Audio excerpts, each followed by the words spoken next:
ခုကတော့ချန်ကြီး beach ကိုတော့ဖို့အတွက်ကားမတိုင်မှာကားဆောင်နေတာအခုဆိုလို့ရှိရင်ကျွန်တော်စီမံကားရောက်လာပါပြီကျွန်တော်နေတာကဘရိုရီဆာဘကားဆိုတော့ကားနံပါတ်59စီးပါတယ်ဒီကားကတော့ချန်ကြီး beach ကိုတိုင်းရောက်တဲ့ကားဖြစ်ပါတယ်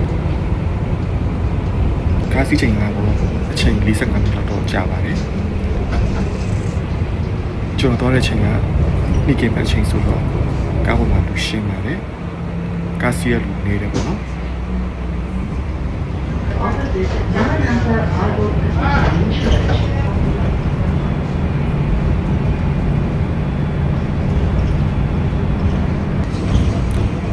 ဒီကားကတော့ချန်ဂီ village ကိုရောက်တဲ့ကားဖြစ်တယ်ပေါ့နော်ချန်ဂီတာမီနယ်မှာဂိတ်ဆိုတာဖြစ်ပါတယ်အခုဆိုလို့ရှိရင်တော့ဒီချန်ဂီ village ထဲကိုဝင်နိုင်ဖြစ်ပါတယ်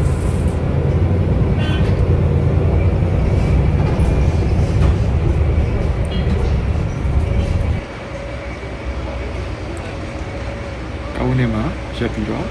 ကားပေါ်နဲ့စစ်စင်ချင်းမှာဆိုလို့ရှိရင်တော့ဒီအစားအသောက်ဖူကော့နေရာကိုရောက်ရှိတာဖြစ်ပါတယ်အခုကတော့နေ့ကင်းသမင်းစားချိန်အချိန်ဆိုတော့လူတွေအများကြီးရှိပါတယ်အစားအသောက်ကလည်းတော်တော်ကောင်းပါတယ်ဒီချန်ဂီ village မှာရှိတဲ့ဒီဖူကော့ဆိုရှင်တော့အစားအသောက်တော်စုံပါတယ်စုံပြီးတော့ကျွန်တော်ကြိုက်ဆုံးတစ်ခုကတော့ပေါ့နော်ဈေးနှုန်းလေးတော်တော်လေးတတာပါတယ်အခြားနေရာမှာထက်ဒီနေရာမှာရောင်းနေတာတွေကရတာလည်းကောင်းတယ်ဈေးလေးတတာတယ်ပေါ့နော်ဒီဖူကော့ဆိုလို့ရှင်တော့ဒီဝက်မာကတ်နဲ့တွေ့ပြီးတော့ဖွင့်ထားနေတာဖြစ်ပါတယ်ဈေးလေးရှိတယ်ပေါ့နော်ဒီဖူကော့တော့ဒီမနက်ပိုင်းနဲ့နေ့ကပိုင်းကတော့ဒီစားရလူတွေများတယ်ပေါ့နော်စီရပေါ့နော်ဒီမွန်လွယ်ပိုင်းအချိန်ဆိုလို့ရှင်တော့လူသိမ့်မရှိတော့ဘူးပေါ့နော်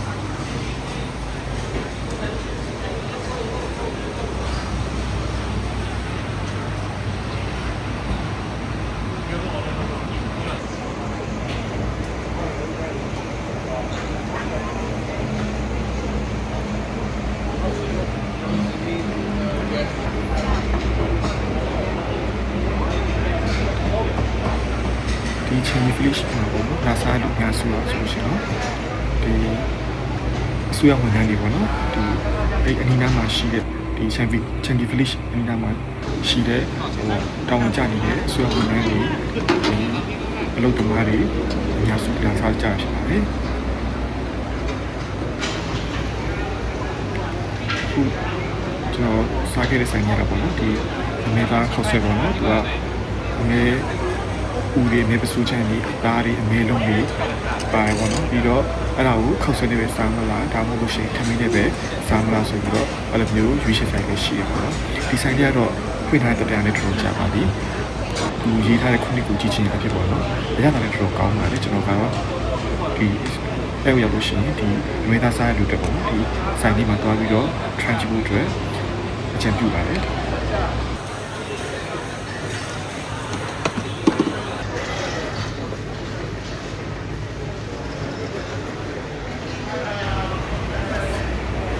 ကျွန်တော်စားလို့ပြီးပြီဆိုတော့ကျွန်တော်အခုကန်ချီဘက်ကိုတောင်းချပါတယ်ဒီဖူကောနဲ့ကန်ချီရဆိုလို့ရှိရင်ဒီလေးပဲပေါ့နော်ကျွန်တော်တို့ကန်ချီကိုရောက်ဖို့တော့ဆိုလို့ရှိရင်ဒီပန်းချန်နစ်ကိုအရင်သွားပါတယ်ပန်းချန်လေးကိုဖြတ်ပြီးတော့မှပဲဒီကန်ချီကိုရောက်တာဖြစ်ပါတယ်အခုမြင်တွေ့နေရတဲ့ဒါလေးဖြစ်ပါတယ်အဲ့ဒီတရားရဲ့အခုမြင်တွေ့နေရတဲ့ဒီသမောလေးရဆိုလို့ရှိရင်တော့ဒါဥလောက်ပင်ကိုကျွန်းကိုသွားတဲ့ဒီ ferry သမောလေးဘုတ်လေးပဲဖြစ်ပါတယ်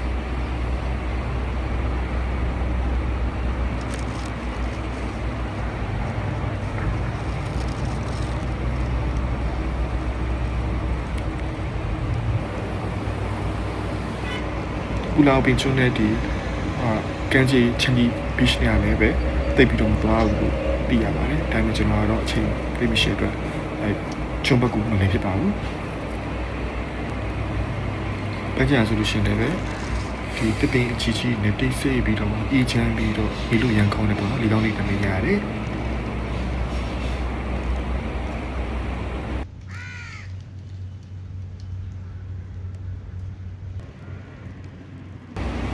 လူကတော့ကန်ချီလောက်ပေါ့နော် ကန်းချီကလည်းတခြားကန်းချီတွေထက်ကိုတော်တော်လေးကောင်းပါတယ်ဒီလိုရောက်ပေါက်လေရတာလေ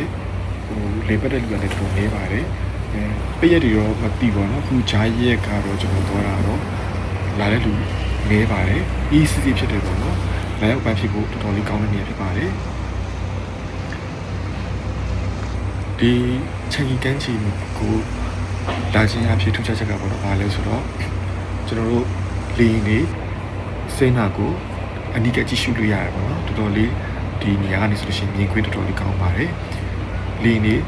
တစည်းစင်းသက်လာတာကိုအနိကမြင်တွေ့ရပါတယ်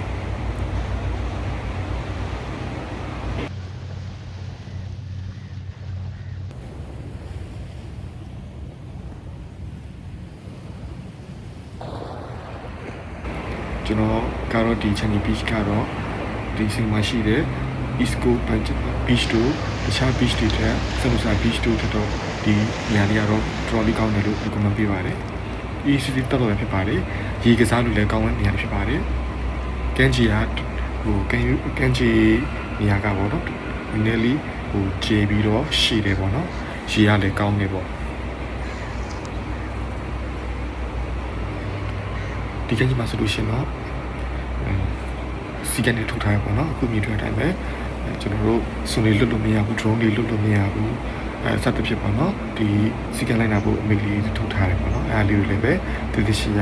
သိရှိပြီးတော့စီကန်လိုက်နာဖို့လည်းပဲတိုက်တွန်းပါတယ်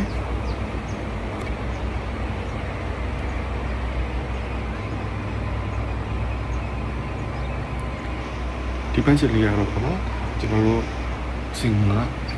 ရောက်ရှိပြီးလုပ်ကိုင်နေတဲ့လူသမားတွေပေါ့နော်ကျွန်တော်တို့မြန်မာနိုင်ငံသားတွေအများစုပေါ့နော်ဒီပိတ်ရက်မှာလည်းအပန်းဖြေမှာဆိုလို့ရှိရင်တော့အကောင်းဆုံးနေရာလေးလို့ကျွန်တော်ကတော့မြင်ပါတယ်ကန်းချီရလည်းတော်တော်ကျဲတယ်ဝိုင်းဖွဲ့ပြီးတော့စူပြီးတော့လာပြီးလေပတ်ဖို့တော့တော်တော်လေးကောင်းတဲ့နေရာလို့တော့ recommend ပေးပါတယ်ဒီကန်းချီမှာဆိုလို့ရှိရင်လည်းဒီ seafood ရောင်းတဲ့ restaurant လည်းရှိပါတယ်ကန်းချီရဲ့ view ကိုကြည့်ပြီးတော့ဒီပင်လယ်စာတွေကိုစားတော့နိုင်မှာဖြစ်ပါတယ်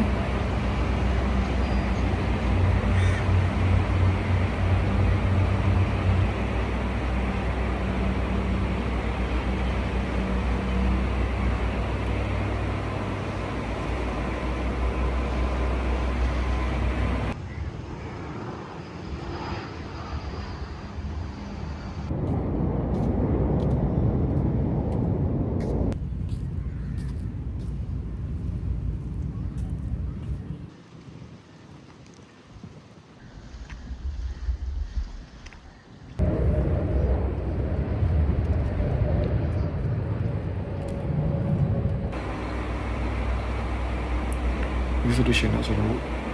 ချန်ကြီးရွာတဲ့ကိုတွားလိုက်ချင်မှာဖြစ်ပါတယ်ရွာဆိုပေမဲ့အခုကတော့ရင်ခက်ကလည်းပြုတ်အဆောင်လေးကိုမြင်ရမှာမဟုတ်တော့ပါဘူးအခုကတော့ဒီအဆောင်တစ်တီမြင်ရမှာဖြစ်ပါတယ်ရွာတန်းရှိပေါ့နော်အခုရင်တော့ဒီခဲ့တဲ့ရွာတန်းရှိပုံစံမျိုးလေးတိုင်းပဲဒီအဆောင်တွေကိုတိစောက်ထားတာဖြစ်ပါတယ်ရွာထဲမှာဆိုလို့ရှိရင်ဒီကုန်စုဆိုင်တွေဒီပြီးတော့ငါးဖမ်းပစ္စည်းတွေရောင်းတဲ့ဆိုင်တွေစသဖြင့်သူဟာလည်းသူတခြားနေရာနဲ့တန်းတူပေါ့နော်စီကားနေတာကိုတွေ့ရှိရပါတယ်